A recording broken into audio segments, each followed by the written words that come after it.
Passport हमारे VLE भाई कैसे बना सकते हैं इसके बारे में हम यहाँ पर बताना चाहेंगे। पासपोर्ट सर्विस के लिए आप डिजिटल सेवा पोर्टल पर जाएंगे। यहाँ पर आपको ऊपर सर्विसेज में आपको सर्च बार का ऑप्शन मिलेगा। यहाँ पर आप पासपोर्ट्स लिख के सर्च करेंगे। पासपोर्ट लिख के सर्च करते हैं तो पेज आपको रीडायरेक्ट करके आपके पासपोर्ट वाले पोर्टल पे ले जाता है। तो यहाँ पर पासपोर्ट सर्च करेंगे, सर्विसेज में passport service, passport and visa division यहाँ पर आएगा। यहाँ पर आपको क्लिक हियर पे क्लिक करना है। क्लिक हियर पे क्लिक करने के बाद यहाँ पे आपको आपका आरटीओ सेलेक्ट करना है। जो भी आपकी लोकेशन के अकॉर्डिंग हो, डिस्ट्रिक्ट के अकॉर्डिंग हो, उस हिसाब से आप यहाँ पे अपना आरटीओ सेलेक्ट कर लेंगे। जैसे मैं आप यहाँ पे कोई भी आरटीओ सेलेक्ट करके गो टू पासपोर्ट सेवा पर जाएंगे। पेज रिडायरेक्ट होगा और आपको ये ऐसी वेबसाइट दिखाएगा जैसे कि जस्ट लाइक आप अगर नॉर्मल भी यूजर आईडी पासवर्ड बना के करते हैं तो इस तरह का ही पेज आता है। तो ये पासपोर्ट का पेज है, पासपोर्ट वेबसाइट का पेज है। यहाँ पर जाकर आप लॉगिन करेंगे। लॉगिन करने के बाद आपको apply for fresh passport, reissue passport, apply for police clearance certificate, apply for background verification और GP, apply for diplomatic official passport, view saved submitted applications, ये सारे ऑप्शन दिखेंगे। व्यू सेव्ड सबमिटेड एप्लीकेशन में आपको वो एप्लीकेशन दिखेंगे जिसमें आपने एप्लीकेशन डाले होंगे पासपोर्ट के लिए, वो आप चेक कर सकते हैं। फ्रेश पासपोर्ट में आप नया पासपोर्ट अप्लाई या रीइश्यू कर सकते हैं। ये पुलिस क्लियरेंस के लिए है, ये बैकग्राउंड वेरिफिकेशन और जीपी के लिए है। ये सारे आपके ऑप्शन हैं। ये वीएलई सर्विस रिपोर्ट है। वीएलई सर्विस रिपोर्ट में आप जितने पासपोर्ट आपने बनाए हैं उसको आप डेट सेलेक्ट करके आप चेक कर सकते हैं। 6 मंथ के पासपोर्ट आपने जो भी बनाए हैं वो आप डेट सेलेक्ट करके उसको सर्च कर सकते हैं कि कहाँ कहाँ कब कब आपने पासपोर्ट बनाए हैं, किसके किसके नाम से, वो आप डेट वाइज सेलेक्ट कर सकते हैं। इसके बाद आप अप्लाई फॉर फ्रेश पासपोर्ट के लिए हम न्यू अप्लाई पासपोर्ट करने जा रहे हैं, इसलिए हम apply for fresh passport, reissue passport पे क्लिक करेंगे। यहाँ पर आप किस तरीके के पासपोर्ट को बना रहे हैं, फ्रेश पासपोर्ट या रीइश्यू पासपोर्ट। तो जैसे फ्रेश पासपोर्ट बना रहे हैं, फ्रेश पासपोर्ट पे क्लिक करेंगे। नॉर्मल है या तत्काल है। नॉर्मल और तत्काल में डिफरेंस सिर्फ इतना है कि आपका जो पासपोर्ट अप्लाई होके शेड्यूल मिलने का टाइम है वो रहता है, बाकी शेड्यूल वहाँ पर आपके अपॉइंटमेंट का जो भी टाइम होगा वो वहाँ उस अवेलेबिलिटी के अकॉर्डिंग ही होगा। वो आप ऐसा नहीं है कि तत्काल है तो वहाँ पे अवेलेबिलिटी नहीं होगी तब भी आपको अपॉइंटमेंट मिल जाएगा। अपॉइंटमेंट आपको वहाँ के अवेलेबिलिटी के अकॉर्डिंग ही मिलेगा। पासपोर्ट बुकलेट आपको कितने पेजेस की चाहिए, 36 पेजेस या 60 पेज, इसके हिसाब से आपके अमाउंट भी लगता है। इसका चार्जेस अलग अलग होता है। यहाँ पर अगर आप 60 पेज लेते हैं या 36 पेज लेते हैं तो उनका चार्जेस क्या होता है ये अभी हम आगे बताते हैं आपसे। फिर आप नेक्स्ट पे क्लिक करेंगे। यहाँ पर आपको एप्लीकेंट की सारी डिटेल फिल करनी होगी, जैसे एप्लीकेंट का नाम, surname, gender, date of birth, place, state, district, जो भी एप्लीकेंट की डिटेल होगी वो इस तरह से आप फिल करते जाएंगे। आप इस तरीके से जब डिटेल एप्लीकेंट की फिल करेंगे तो आपको ये डिटेल्स आएंगे फिल करने के लिए। जैसे एप्लीकेंट डिटेल में तो आपने नाम, DOB और उसकी जो भी डिटेल्स रहेंगी, पर्सनल डिटेल वो रहेगी। फिर फैमिली डिटेल रहेगी। फैमिली डिटेल में उनके फादर का नाम, मदर का नाम, प्रेजेंट रेजिडेंशियल एड्रेस में उनका जो भी एड्रेस होगा वो आपको फिल करना होगा ताकि पुलिस वेरिफिकेशन हो सके। इमरजेंसी कॉन्टैक्ट नंबर में नंबर देना होगा। Identity certificate, passport details, other details, passport detail verification के लिए रहेगा, सेल्फ डिक्लेरेशन रहेगा। ये सारी चीजें आपको 1 बाय 1 पेज बाय पेज आएगा। इसको आप पहले एक बार सेव एंड नेक्स्ट करते जाएं और जब फाइनल करने से पहले एक बार आप इसे रीचेक कर लें। रीचेक करके तब इस पासपोर्ट फॉर्म को सबमिट करें। ध्यान रहे इसमें किसी भी तरीके की अगर कहीं पर कोई मिस्टेक हो जाती है तो पेमेंट के बाद आप इसे एडिट नहीं कर सकते हैं। आपको दोबारा ही अप्लाई करना होगा। इसलिए आप पेज को सेव एंड नेक्स्ट करते जाएं और लास्ट में जब आप इसको सबमिट करना चाहते हैं तो एक बार ये पूरा फॉर्म रीचेक कर लें, क्योंकि कोई भी गलती हो जाएगी तो एडिट का ऑप्शन नहीं होता है। इस तरीके से आप पासपोर्ट फॉर्म को सबमिट करेंगे तो एक ARN नंबर आपका जनरेट हो जाएगा।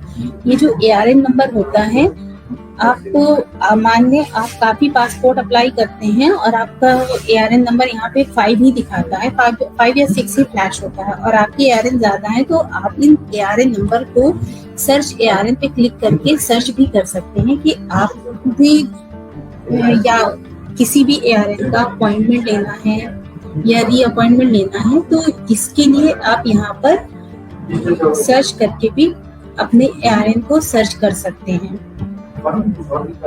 अब किसी भी ARN को आपको अपॉइंटमेंट लेना, यहाँ पर आपने ARN सेलेक्ट किया, उसके बाद आप उसका पेमेंट करेंगे। पेमेंट करने के बाद आपके डिजिटल सेवा पोर्टल से 100 रुपीज ही कटते हैं इसके, लेकिन आपका CSA जो पासपोर्ट सर्विस की फीस होती है वो होती है आपकी 1500 रुपए, जो आपको नेट बैंकिंग के या ऑनलाइन आपको पेमेंट करना होगा, वो आपके डिजिटल सेवा पोर्टल से नहीं लगती है।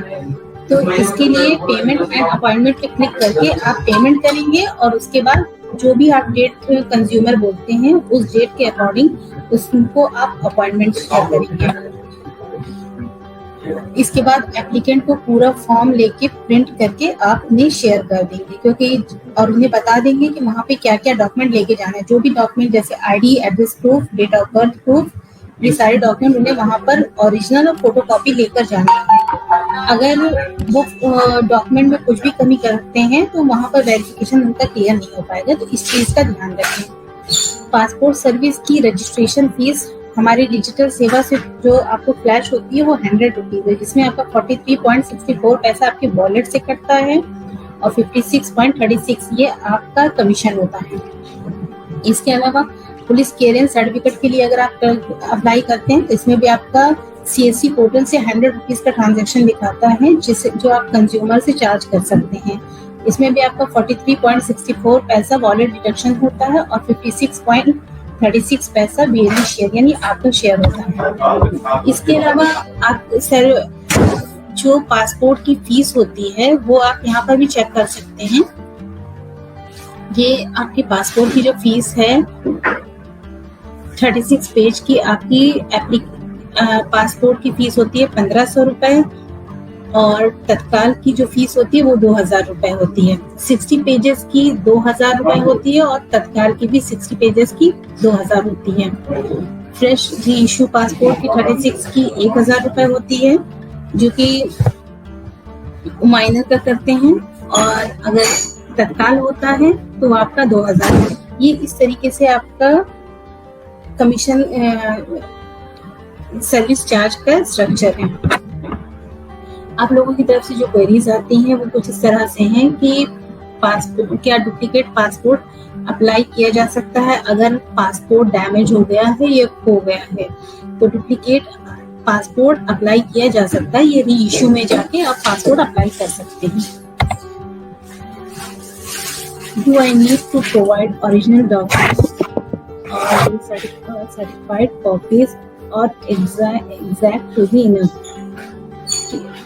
आप जब वेरिफिकेशन के लिए जाते हैं तो फोटो कॉपी ही रिक्वायर्ड होती है या आपको वहाँ पर ओरिजिनल डॉक्यूमेंट ले जाना जरूरी है? बिल्कुल आपको वेरिफिकेशन के टाइम पर, अपॉइंटमेंट के टाइम पर ओरिजिनल डॉक्यूमेंट लेके जाना मैंडेटरी है। आपको फोटोकॉपी, अटेस्टेड फोटोकॉपीज भी लेके जाना होगा जो वहाँ पे आपको सबमिट करना होगा।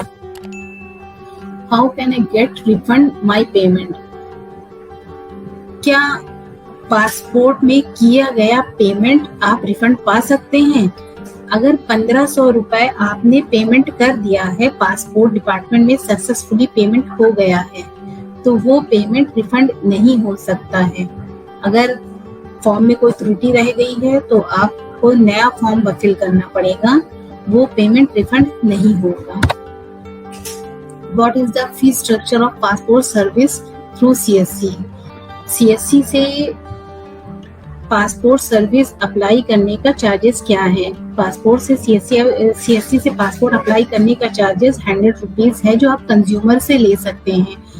और एक्चुअल पासपोर्ट फीस जो होती है वो नेट बैंकिंग से या डेबिट कार्ड से या क्रेडिट कार्ड से पे कर सकते हैं, जो कि 1500 रुपीज होती है, या जो भी जैसा भी आप पासपोर्ट अप्लाई कर रहे होते हैं उसके अकॉर्डिंग होती है।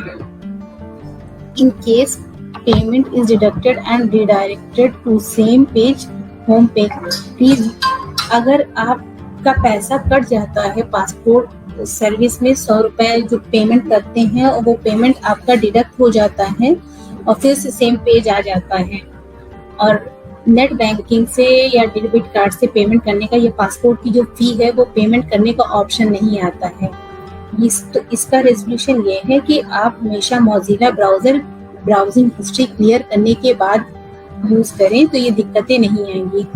जितनी बार आपका 100 रुपए कटेगा और 1500 रुपए नहीं कटेगा, उतनी बार वो पैसा आपका रिफंड होता रहेगा, जब तक कि आपका पासपोर्ट की फीस ना कट जाए।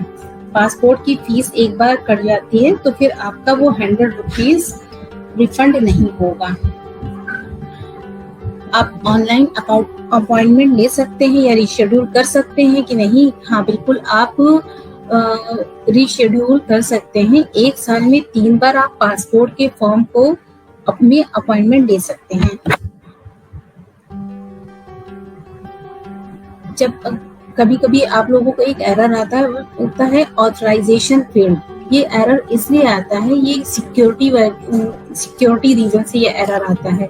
जब लगातार आपका नेटवर्क आईपी चेंज होता है, फ्रीक्वेंटली आपका नेटवर्क आईपी चेंज होता रहता है, या जियो के नेटवर्क को आप यूज कर रहे हैं या मल्टीपल सिस्टम यूज करते हैं, तो अक्सर करके ये एरर ऑथराइजेशन फेल का एरर आता है। इस एरर के रेजोल्यूशन ये है कि आप सिंगल सिस्टम को यूज करें पासपोर्ट फॉर्म फिलिंग के लिए, और मोजिला फायरफॉक्स ब्राउजर ही यूज करें। पासपोर्ट के बारे में इंफॉर्मेशन थी। Thank you.